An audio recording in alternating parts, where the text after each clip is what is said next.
What's going on, guys? It's Nick here, back with another video. Today we'll be going over the top waiver wire ads for week 16. I apologize if you guys hear Lops in the background. I don't think he's going to end up barking, but if he walks around a little bit, it's okay. I don't think you guys are going to hear anything, to be honest, but if you do, I apologize. So we're going to go over the top waiver wire ads week 16.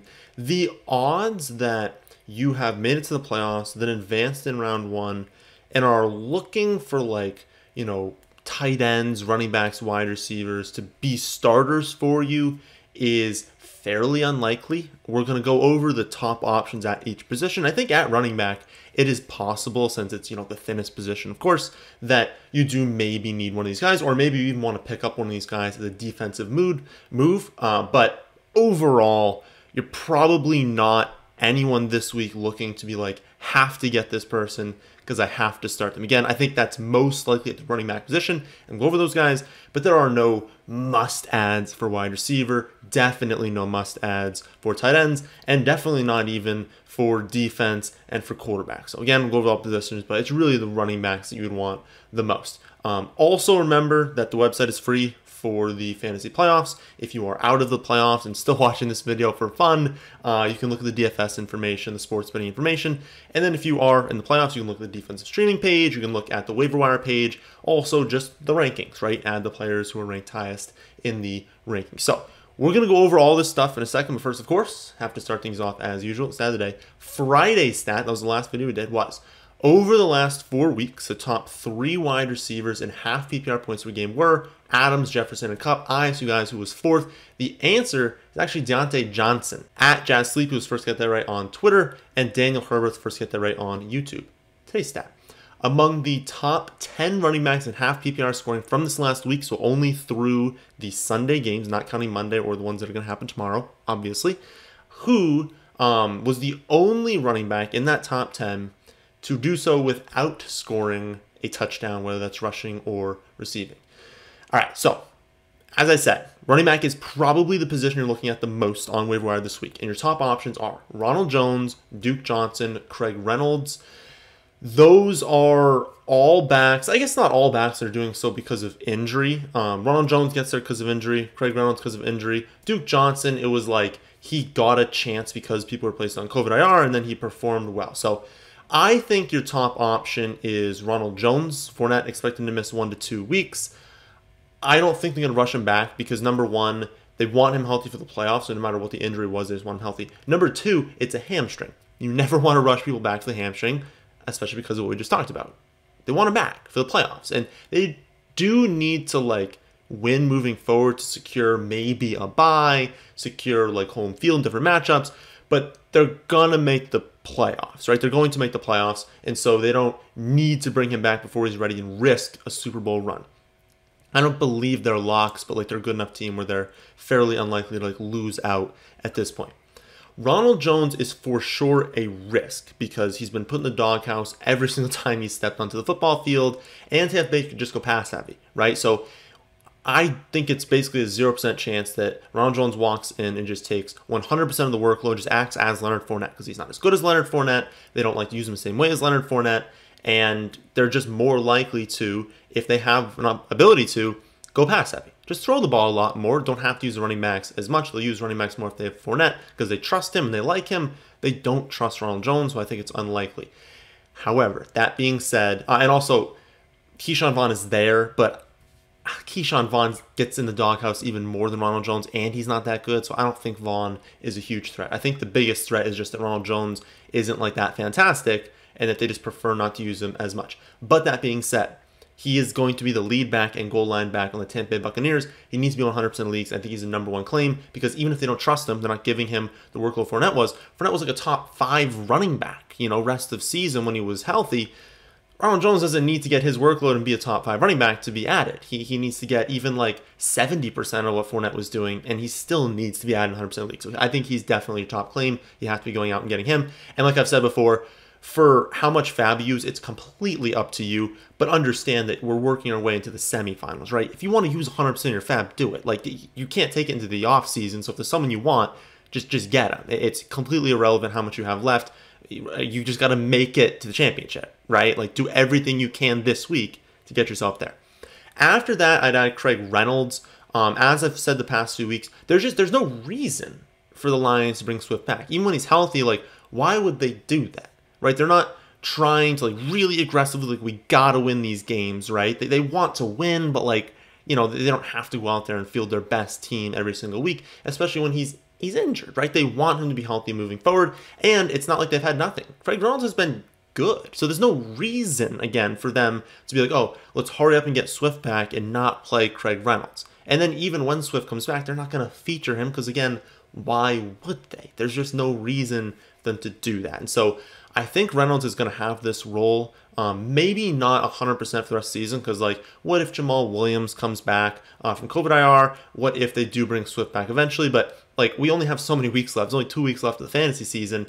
I think because there's a chance that Craig Reynolds remains in this role, which is like 25 to 27 touches, with, if they need to, they can use him in the receiving game. They'll give him the ball near the goal line. Like, he's got a really, really solid, like, floor, ceiling.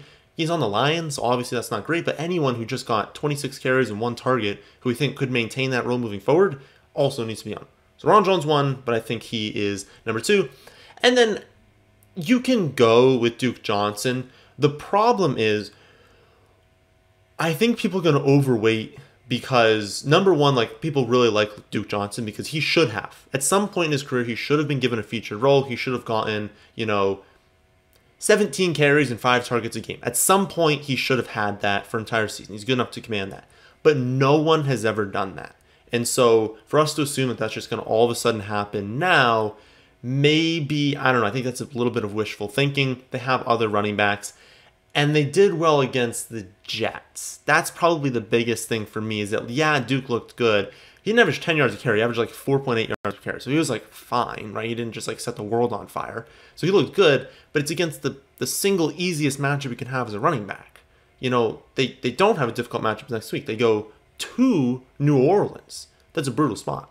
So even if we think he's going to have 17 touches, he might not do all that great against the Saints.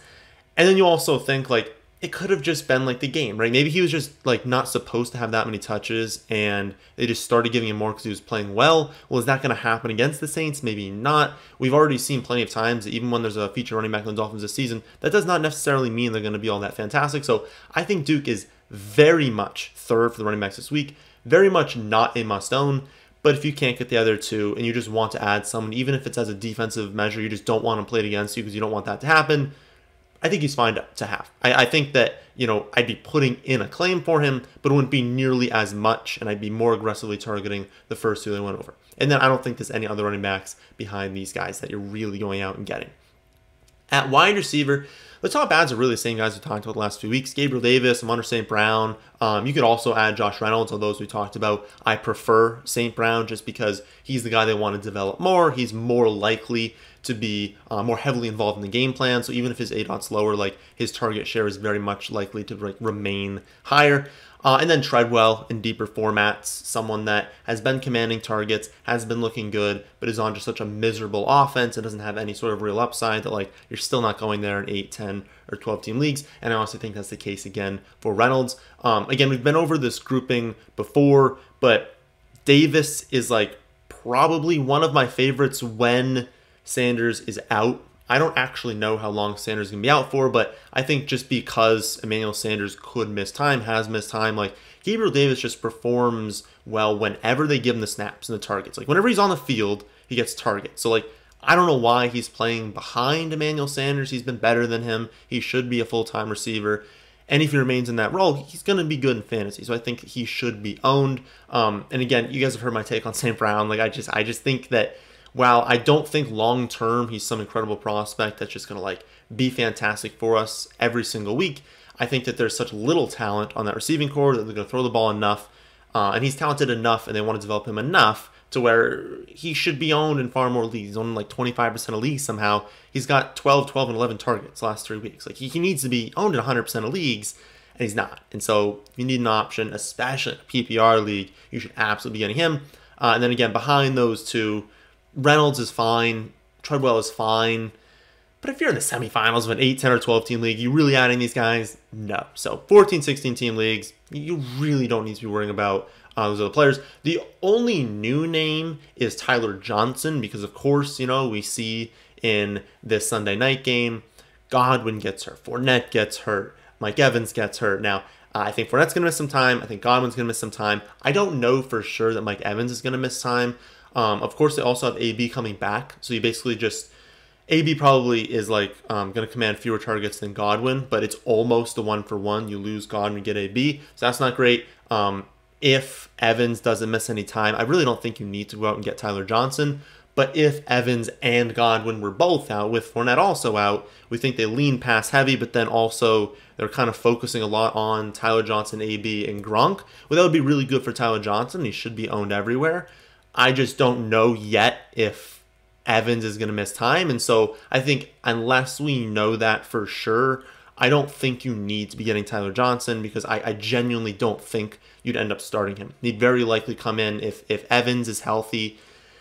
He'd probably come in the wide receiver 40 to 50 range. And if Evans is out, he still might only be in the 30s. And so he's fine, but I don't think everyone needs to go out and aggressively be targeting him. At tight end, you should have that figured out, right? I mean, you're just simply not going to win the championship if you haven't figured out tight end at this point. If you're really relying on the top options, which are James O'Shaughnessy, Albert O, and maybe Hunter Henry if he's available. He's available in 53% of leagues, I think it was. So maybe he's out there, but in all likelihood, your best options are O'Shaughnessy and Albert O. You're not winning the championship in 8, 10, or 12 team leagues with those players, right? So you're probably just sticking with what you have. There's really no matchup that you're looking at the tight end position. You're just trying to get guys who can get volume. And so those guys are fine in 14, 16 team leagues. But again, if you're really looking at tight end at this point, there's no one that just a big name got hurt and this is who we're looking at. You probably have to have that figured out right now. On to streaming options, which is definitely something that you could be doing, streaming quarterback, streaming defense. If you're this far in playoffs, you can still be doing that. Not a ton of fantastic options at quarterback this week.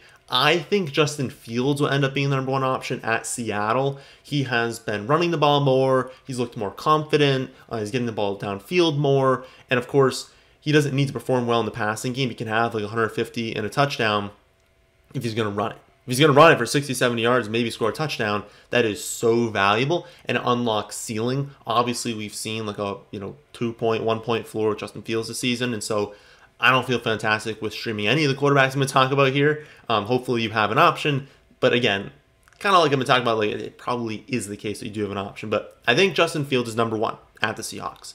Then I think you're looking at Matt Ryan versus the Lions. Ryan has not looked good this season, but I was harsh on him last year. I want to be less harsh on him this year. Look at what he's working with. Obviously, Kyle Pitts is a great prospect, a great player, but teams are just selling out to stop Kyle Pitts. And so he has to throw to absolute scrubs at wide receiver. Gage is fine, but he's not a number one. He's a number 3, right? And so he has no one to work with. So it's not all the blame to be put on Matt Ryan. That being said, playing the Lions, I know that they shut down Kyler Murray, but you have to think Matt Ryan's going to have a decent game against them, especially at home, and so he's an option.